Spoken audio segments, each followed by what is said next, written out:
Oh, my dear, if you only knew how strange is the matter regarding which I am here, it is you who would laugh. I have learned not to think little of anyone's belief, nor matter how strange it may be. I have tried to keep an open mind, and it is not the ordinary things of life that close it, but the strange things, the extraordinary things, the things that make one doubt if they be mad or sane. Bram Stoker, Dracula.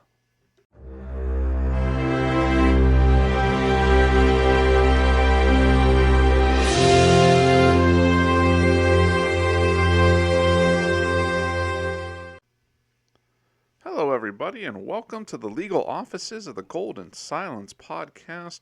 Your statements have been taken, and there are legal pads under every seat as we settle in to watch the eternal struggle of the law of man versus the lore of vampires. Johnny Law battles Count Orlok in a battle to the cinematic copyrighted death, and only one shall rise from the dead to haunt our silent movie screens. But before this creepy courtesan session, we want to remind you, as always, to follow Golden Silence Cast on Instagram for the most up-to-date information on our little podcast. And for all of you folks on Twitter, just type in @GoldenSilence1, that's Golden Silence and the number 1, or just search for Golden Silence Cast. There we have adventures all throughout the world of film and the occasional detour. We also give updates on the podcast, post cool silent film-related stories, and other fun bits of classic cinema of all sorts. Also, if you're listening to this show on Apple iTunes or Apple Podcast, or actually any service out there in podcast land that allows for ratings and reviews, please leave a review of the Golden Silence podcast. As those numbers go up, so does the visibility of the show, and as more people see us, the more folks can join our fun little parties here. We're still at a mere 4 reviews at the moment, and would love to see that number move up. And as always, we super appreciate your support and look forward to bringing you lots of cool stuff down the line and hope you'll be with us for the ride. Now, for this episode of the podcast, we will be examining life, death, and resurrection. That may sound a bit over the top, but it really isn't when you think about it. First, we'll look at Bram Stoker and the birth of his most well-known creation, Dracula. After that will be the death of the movie studio putting the vampire legend on film. And finally, the legend of Nosferatu will be resurrected from his earth-filled coffin for all moviegoers to enjoy. This little legal horror story of ours will span the globe, from England to Germany to France to the good old United States, but it is Dublin, Ireland, where the first piece of our puzzle falls into place. Abraham Stoker was born on November 8, 1847 in Clontarf, Dublin, Ireland. He was born the son of Abraham and Charlotte, which would possibly explain the name change from Abe to Bram. That's purely name conjecture on my part. Bram was the third of 7 children in the family. As a child, Stoker was quite sickly, and the fact that he survived his first 7 years on this planet was an amazing feat. It was these physical limitations that may have played a part in the future tales this young man would write. According to BramStokerEstate.com, the official Bram Stoker website, he spent much of his time watching the lives of family and neighbors from his bedroom window and listening to his mother's stories of Irish history and legend, both with the melancholic mood of the times, plagued as they were by disease and famine, and the darkly wry, slightly fantastical nature of Irish narrative. Many of these tales were somewhat gothic in character, supernatural mixed with the real and believable, bound up in dark mood and lyrical language. It is easy to envision how young Bram's storytelling instincts may have been cultivated. In a great turn of events on the health side of the ledger, Bram not only became healthy, but the very model of a successful collegiate athlete and scholar. In his years at Trinity College, Bram proved he was quite the combination of brawn and brain. He was a super talented athlete and succeeded in a number of sports. In addition to the physical prowess, he was putting that big brain to use as he headed up several of his college's societies and wrote in school publications. He received a Bachelor of the Arts degree in 1870 and a Master of Arts 5 years later. Not too shabby at all. Stoker would take his talents in a more theatrical direction in the mid to late 1870s. By this time, he had jumped into review writing, where he would break down various theatrical performances for various publications. He also saw success with a foray into writing a nonfiction book. It was during this period, 1878 to be exact, that he would marry Florence Balcombe. Balcombe, if you were wondering, is the second piece to fall into place of our legal tale here. A spoiler alert, she will figure prominently a little later in this audio adventure. So, with vows exchanged and, I presume, rings ringed, the Stokers found themselves packing up shop and heading to London, England. Upon relocation, Stoker took on the position of acting manager and business manager of Henry Irving's Lyceum Theatre in London.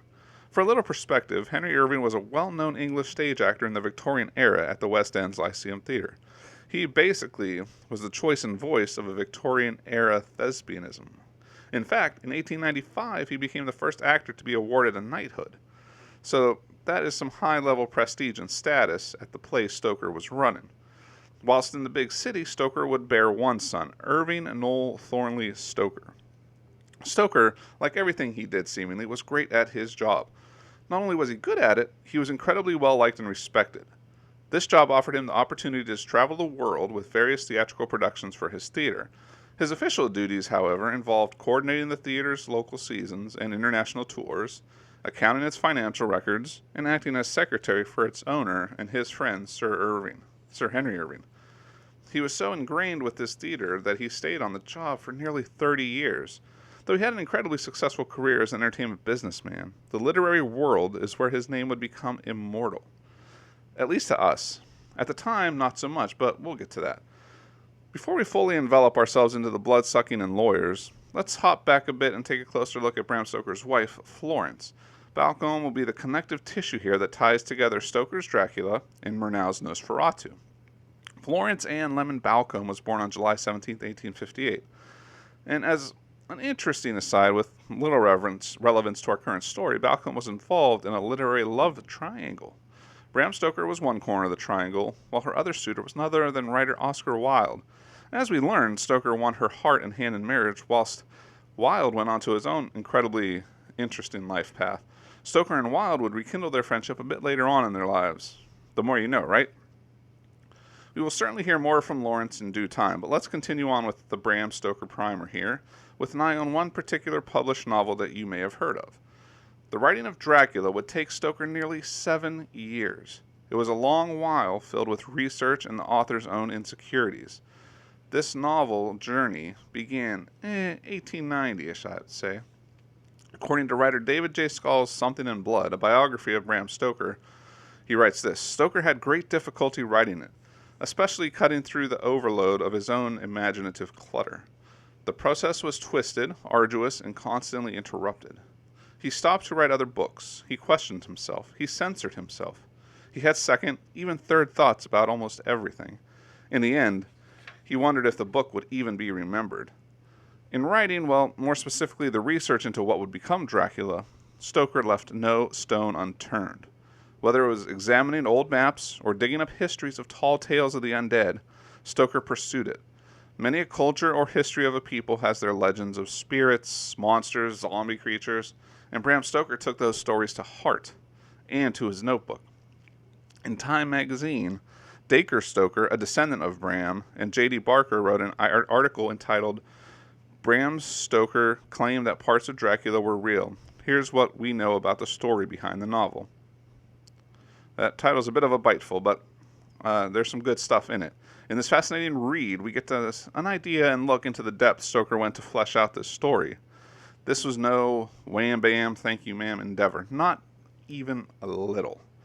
They write, in the summer of 1890, a 45-year-old Bram Stoker entered the subscription library in Whitby, England, and requested a specific title. The Accounts of Principalities of Wallachia and Moldavia by William Wilkinson. This wasn't a title found readily on the shelves or typically made available to the general public. The library didn't even make it known they possessed the rare book. Access was only granted to those who asked for it. Patrons handled the title only under the watchful eye of the librarian, and it was returned to its resting place the moment business concluded. Upon receipt of the book, Stoker didn't read it cover to cover or browse the text. He opened the pages to a specific section, made notes in his journal, and returned the tome to the librarian. So, to summarize, Stoker was putting in the research time. He was using terrifying and mysterious tales to build the ultimate man-creature of mystery, all in service of building a completely believable and plausible tale that many would take as fact. One of the ways Stoker brought that believability was the style in which it was written. The tale was told through letters, diary entries, and newspaper articles. sort of found footage film in book form, if you will. Think about that for the time. Dracula was published in London on May 26, 1897 by Archibald Constable and Company in the United Kingdom. And in what would be a recurring issue for Stoker's story, copyright issues and blunders would soon come calling. But we'll get to that in due time.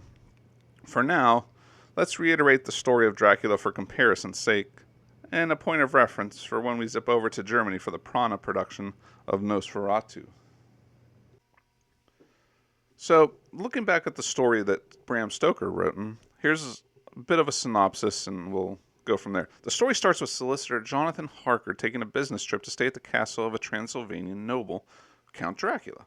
Harker escapes the castle barely alive and ends up delirious after discovering that Dracula is a vampire. Soon after, the Count moves to England. He does this by taking a ship to England with boxes of earth from his castle. The captain's log narrates the crew's disappearance until he alone remains, bound to the helm to maintain course. When the ship reaches its destination, plagues ravage seaside town of Whitby. And throughout the story, we are introduced to the insane Renfield. A small group led by Abraham Van Helsing hunt Dracula and, in the end, kill him. On the real-world literary front, a major snafu in the United States would derail any financial bonanza that may have come from this book. While the original novel was published in 1897, Stoker did not register for a copyright on Dracula in the United States.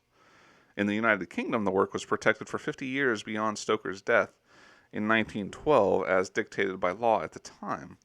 That meant the book fully entered the public domain in 1962. And missing out on profits like that could make someone extra litigious if, hypothetically speaking, someone somewhere decided to make a German film with uncanny similarities to your late husband's book. Anyway, Stoker died in London on April 20th, 1912.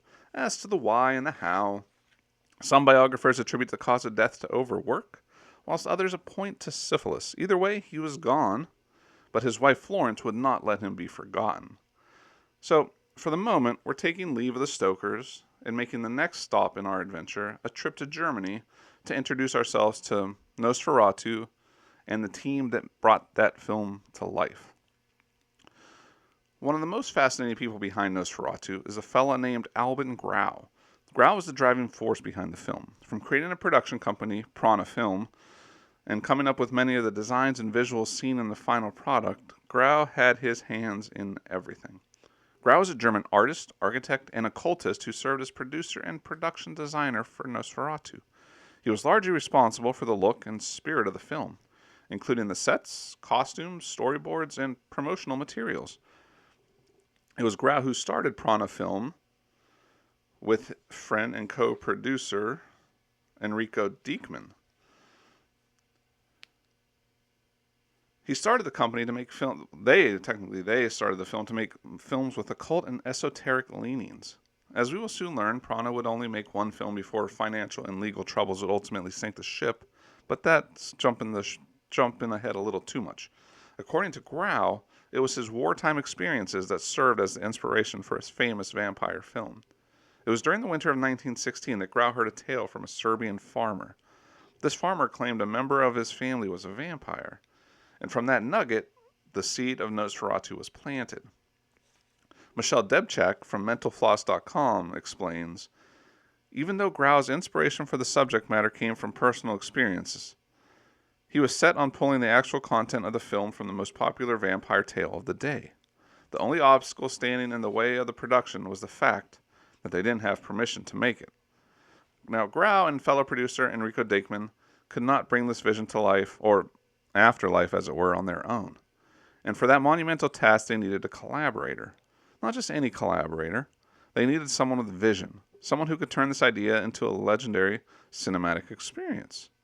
Not hard to find at all, right? To find that collaborator, they went to where anyone on the hunt for exceptional directorial talent would go. The Kingdom of Prussia. And the KOP answered that call for a visionary auteur. F.W. Bernau was born in Bielefeld in the province of Westphalia in the Kingdom of Prussia. I think that might be Germany these days. I'm not sure. But let's go with that. It sounds like it's part of Germany. But my geography is horrible. Not as bad as my math, but my geography is not that good of countries that don't exist anymore. After a couple successful cinematic outings, Murnau was tapped to be the man behind the camera for Nosferatu. Murnau was at the forefront of the German Expressionist movement in film in the teens and 20s, and his eye for movie making was undeniable. After stints in World War I, which on their own are worthy of cinematic adaptation, Murnau returned home to focus on filmmaking. In the book Nosferatu by Kevin Jackson, a part of the great BFI Classics series, author Kevin Jackson tells us after returning home in 1919, Murnau returned to Berlin and set up an independent film company with the actor Konrad Veidt. Murnau Veidt Filmgesellschaft. That was the name of the company. Their first production was Der Knabe in Blau, The Boy in Blue, in 1919, inspired by the Gainsborough painting. So we've got those pieces in hand. So with Prana-Film raring to go, Grau and Murnau at the helm, they would bring in Henrik Gelin to write this tale of terror. Gelin came to this project with great experience and some successful screenplays under his belt. Since this version of Dracula's story was made as its own beast, much of the story would have to be, gently molded as to be unrecognizable. And with Gelin on board, those changes were made to the base story. Some argue that the narrative changes, though, were innocent enough. The argument is that since the film was being made for German audiences, it was only natural that names and locations would be changed to better entertain the hometown audience. Whilst others, especially Florence, would see this as a deliberate way to circumvent copyright issues while making an unlicensed and unauthorized film. Michelle Debchek describes the status of the copyright protections in Germany post-Stoker death. She writes, Florence Balcombe Stoker held ownership of his work. The filmmakers were either unable or unwilling to get her to sign off on the project. So to make the movie, they would either need to leave the country or wait until the 60s. Now, with that explained, we turn to writer Mark Mancini and an article he wrote for the HowStuffWorks.com website. In his piece entitled The Misrepresentation of Nosferatu in Vampire Lore, Mancini describes why the Prana folk would have to wait it out. Germany had already signed into an international agreement protecting the copyright of literary and artistic works. By keeping Bram Stoker's basic plot more or less intact, the team at Prana was running afoul of the law, whether they realized it or not. Waiting 40 years was not in the cards for this production. In fact, the team was super focused on bringing this flick to life. Grau and Murnau were making this flick come hell or high water. With the filmmakers pushing forward, the proper act of filming began in July of 1921 in Wismar. And what they would commit to film became as legendary as the monster they told the story of. The film starts with the state agent Knox sending his associate Hutter to the castle of Count Orlok in Transylvania as the Count wants to purchase an isolated house in Wisberg. Knox wants to sell him the property across the way from Hutter's own home. Hutter leaves his wife Ellen with some friends while he is away. Hutter's journey is fraught with increasingly strange and creepy occurrences, with many locals not wanting to take him near the castle where many terrifying events have occurred. When Hunter arrives at the castle, he manages to sell the Count the house, but he also notices strange things afoot. Even in the daytime, when the Count was usually asleep, he feels doom and dread around him. Hutter eventually sees the Count's sleeping chamber in a crypt, and based on a book he recently read, believes the Count is really a vampire, or Nosferatu. While Hutter is trapped in the castle, the Count, hiding in a shipment of coffins, makes his way to Wisberg, causing death along the way, including death to the ship's crew and leaving the captain dying and tied to the wheel of the boat. Many attribute this to the plague. Of these deaths, they attribute to the plague. Hutter himself tries to rush home to save his town, and most importantly, save Ellen from Nosferatu's arrival. Ellen can feel the impending darkness as Nosferatu gets closer. She learns her innocence can destroy the Count and uses that knowledge to draw him out into the sunlight where he dies. So, as you listen to that brief synopsis, you can already see where someone might want to take a closer look at this with a handful of copyright lawyers. The film hangs on to the main characters, although changing the names to possibly protect the copyrighted. Instead of Count Dracula, we're given Count Orlok. We also get Germanified versions of Jonathan Harker and Mina. The setting is also swapped out from the original 1890s Britain to 1838 Germany. Also in this film version, the famous boat ride is present as it is in the book. But, There are also great departures from Stoker's text that make it quite a different story from the written word. Now, when inspecting this German-vibed Dracula picture, it's also crucial to look at the differences. A bunch of legal jargon and or mumbo-jumbo can be spouted about everything that was ripped off from Bram Stoker, but this team of filmmakers certainly took liberties with the source material. First and foremost are the changes to the characters' names. The appearance of everyone's favorite blood-sucking count was also a big departure from the source material. Removed from the film's narrative was Abraham Van Helsing. Also amongst the changes, Dracula doesn't turn people into vampires. Instead, he sucks them dry and kills them. The whole climax of the film, in fact, goes from Van Helsing hunting Dracula in the original to an obsessive love pushing Orlok into the deadly rays of the sunlight. In pointing out some of these changes, we turn back to Mark Mancini for one of the biggest creative changes. One, in fact, that would live on in vampire lore. The idea that Mancini writes this: the idea that vampires burn up when exposed to direct sunlight is traceable to this movie. In Dracula, the villain casually walks around outside in broad daylight. According to the novel, solar rays can slightly weaken a vampire, but Stoker never implies they could kill one. Yet, for the sake of a more visually compelling climax, Grau and screenwriter Henrik Galeen decided to make the sun's light utterly fatal to poor Count Orlok, who disappears in a puff of smoke when he is lured into a well-lit room. Thus, a resilient horror cliché was born. As the seasons changed and winter turned to spring, it was finally time for Prana-Film to premiere its expressionist masterpiece. The curtain was lifting on Nosferatu, Eine Symphonie des Grauens. March 5th, 1922 was the day of the fateful debut, and everyone did their part to make this one of the biggest cinematic events Germany had ever seen. With that idea in mind, the premiere was set up to be a huge event, and only the grandest venue could host such a gathering. The location was the Marble Hall of the Berlin Zoological Garden, and the lead up to this showing would be an equally top-notch advertising blitz. And, later on, expensive. But at the time, German film magazines ran all sorts of Nosferatu-centric content, from production info and photos to an essay by Albin Grau himself introducing the uninitiated to the vampire legend. In fact, the event at the Berlin Zoological Garden was called the Festival of Nosferatu. A widespread cinematic release would open the film to the eyes of many moviegoers throughout the whole of Germany. With its big, countrywide release coming a week or so after the festival at the Zoological Garden on March 15, 1922. With the movie complete and spreading to the masses, the filmmakers had done it. They snuck the film in under the copyright radar, and their big gala premiere was surely the first step on an unimpeded path to movie immortality. Nothing could pop up out of nowhere and derail the success of this film Nothing would pop up out of nowhere and derail the success this film would totally acquire. Nothing, nada, zilch, null. Nosferatu was on a trajectory where nothing could possibly go wrong. Not really. Like an Eastern European count buying real estate, this was not going to end well. At least in the short term.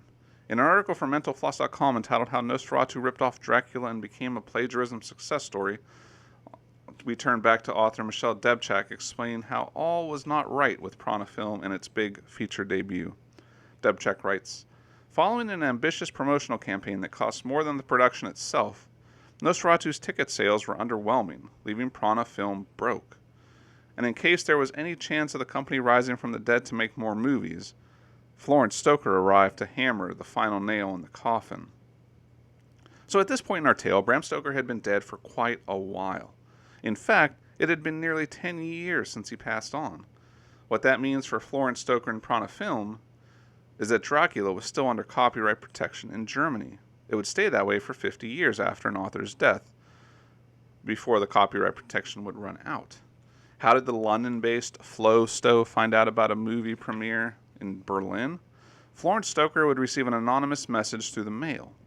The envelope was filled with an advertisement for the big Nosferatu Fest at the Berlin Zoological Garden.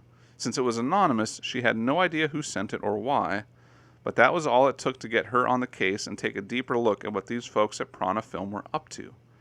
Since the income from licensing of her husband's work, especially Dracula, was her only and main source of income, it was in her financial best interest to pin this down and either get money or make the movie go away. While she had neither the finances or knowledge to mount a fight against Prana-Film, there were others out there who were more than willing to step into the ring and provide the legal counsel she greatly needed. When the British Incorporated Society of Authors saw what was happening to the Stoker estate in Germany, they decided to foot the legal bill. Working on her behalf, a German lawyer hired by the British Incorporated Society of Authors sought compensation from Prana, Mark Mancini writes. But this litigation would only go so far fiscally. Mancini continues, that they plagiarized Dracula was not in doubt. However, the studio had blown a large sum of money promoting Nosferatu and went bankrupt before the attorney came knocking.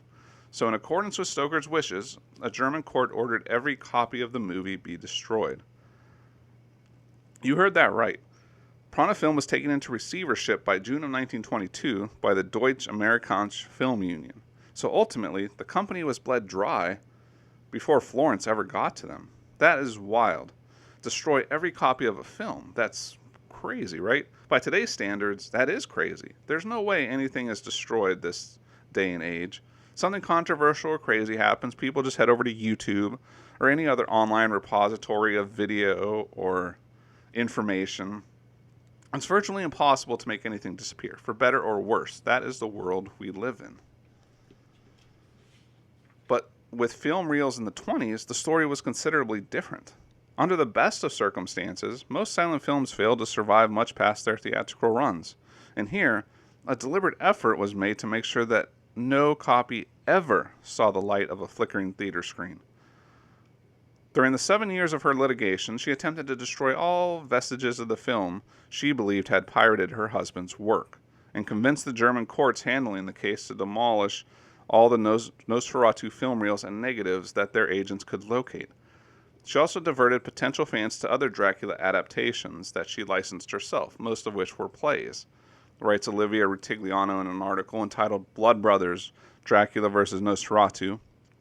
It was very good and very informative that you can find on www.publicbooks.org. One of those plays was put on by Hamilton Dean, who set the legally authorized show up in London. This show was a financial success, though some critics seemed not especially smitten with it. But by 1925, Florence Stoker hit the high water mark for her anger when she discovered that the Film Society in Britain was planning to have a private showing of Nosferatu. The Film Society was a pretty big deal. Its members included the likes of H.G. Wells and George Bernard Shaw. This was no high school AV club that would be easily pushed around. The Film Society was not backing down. Stoker immediately sought to seize the film, but the Film Society's co-founder, Ivor Montagu, was able to keep her legal eagles at arm's length with evasion and stonewalling. Kevin Jackson takes us inside the battle for the reels. He writes this: the combat between Miss Stoker and the Film Society grew more bitter as it was reported that Florence had recently sold the film rights of Dracula to Universal. Everything came to a head on February 7, 1929, when both sides met, heavily flanked with teams of lawyers. It was an angry encounter. Eventually, Miss Stoker prevailed. By late March, the Film Society handed over its print, and it seems likely that it was burned sometime around April Fool's Day. As the years pressed on and Florence Balcombe Stoker went back and forth between fighting unlicensed Princes of Darkness and giving the green light to officially sanctioned products, she kept busy and kept her estate and the name of Bram Stoker alive and well. Theatrical entrepreneur Horace Liveright would see potential in the Dracula stage concept. He had seen Hamilton Dean's play in London a few years earlier and saw an opportunity to bring the stage production to Broadway. He reached out to Florence Stoker and Hamilton Dean and offered to produce the play in America, but with the caveat that the show would need substantial rewrites in the script. Stoker and Dean finally agreed to Liveright's demands, and the play opened on October 5th, 1927. Now, when you have a production like this, it all rests on the Dracula character. So when you're setting up this stage play, you need to find a good actor to play the Count, right? So who would play Dracula, you ask? According to Kevin Jackson, he gives us the answer. An obscure Hungarian actor with the stage name Bela Lugosi was cast as the lead. It was an immediate hit, and when the show went on tour, it created a national Dracula craze. That quote tells you what a successful run this show had. And Hollywood could not ignore the cash that the stage version of Dracula was sucking up, and how good Bela Lugosi was doing as the main man himself. From screenings in France in 1926 and 27, and new and longer cuts discovered in Germany in the 30s, this quote-unquote illegal film was certainly getting around. It was the late 1920s before the movie screened stateside. June 29, 1929 saw the newly rechristened Nosferatu the Vampire open at the Film Guild Cinema in Greenwich Village in New York. And Florence Stoker held no sway in the States, since because of that legal loophole we mentioned earlier, Dracula was never copyrighted here. It was free to exist and entertain. So at the end of the day, like the contagion Count Orlok spreads, this movie spread all over the globe. By the time Nosferatu was being screened in Greenwich Village, and Horace Liverite and the folks at Universal saw the film as no threat. In fact, one of Liverite's men who saw it actually found it quite dull, oddly enough. Filming of Universal's Dracula production starring Bela Lugosi began filming in September of 1930 and continued on until November of that same year. In an interesting bit of timing, Dracula was released in February of 1931, and Nosferatu director F.W. Murnau died on March 11th, 1931. While the Stoker legacy would live on forever, unfortunately, Florence wouldn't enjoy that same longevity. She died of colon cancer at her home on May 25, 1937. She outlived her husband by a good 25 years. She was 78 at the time of her death. She was cremated at Golders Green Crematorium in London, and her ashes were subsequently scattered across the crematorium's gardens of rest.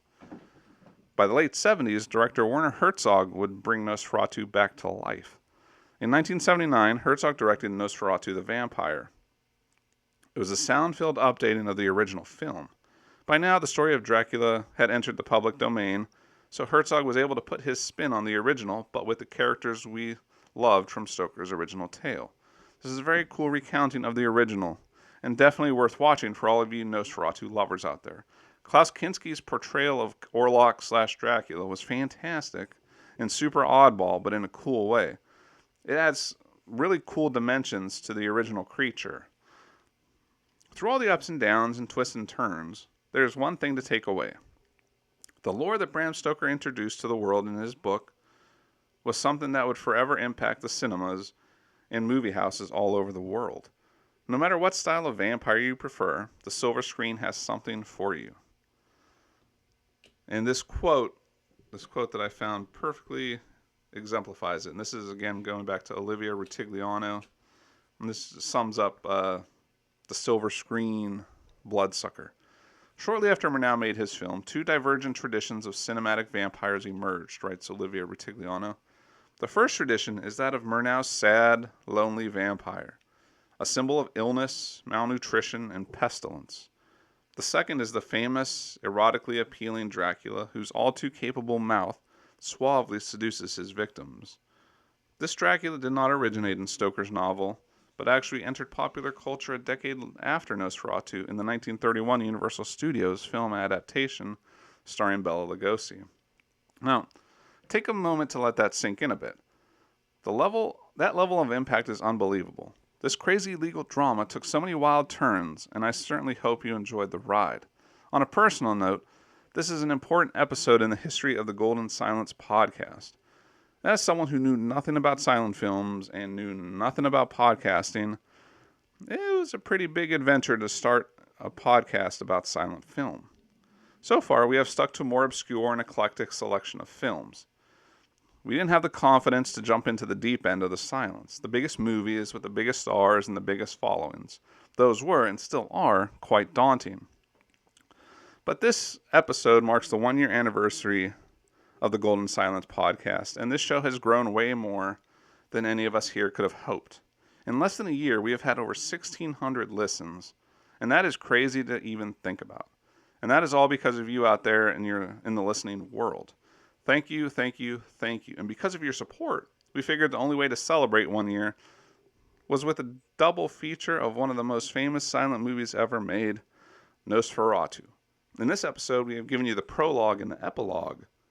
And for our next episode, we will be diving into the Nosferatu movie proper and dig into the making of a horror and silent classic. So thank you all again for an amazing first year and to many more years of silence and silent movie episodes of the Golden Silence podcast. And with that, it is time to close up our charming little small town law office of the Golden Silence podcast. Before we head off, remember to hop on Instagram and find Golden Silence Cast to see cool photos, and check out Twitter at Golden Silence 1 for fun stuff with character quantity constraints. While you are there, do let us know what you thought about this episode. Do you prefer the sexy Stoker Dracula or the creepy Albin Grau Nosferatu? Do you think the legal battle was too much or not enough? Do you prefer your blood sucking in England or Germany? We want to hear and read all your thoughts about this episode. We love your interactions. We love your contributions to the show. So keep them coming in. And if you listen to this program on Apple Podcast or iTunes, please rate and review our show. And if you know someone who might dig this program, be a good movie friend and tell them about the Golden Silence podcast. We appreciate all of you out there for spreading the word and listening to the show. Thanks again to all of you fine listeners for all of your fine listening. And remember, the silence are golden, and the talkies, they're just a fad.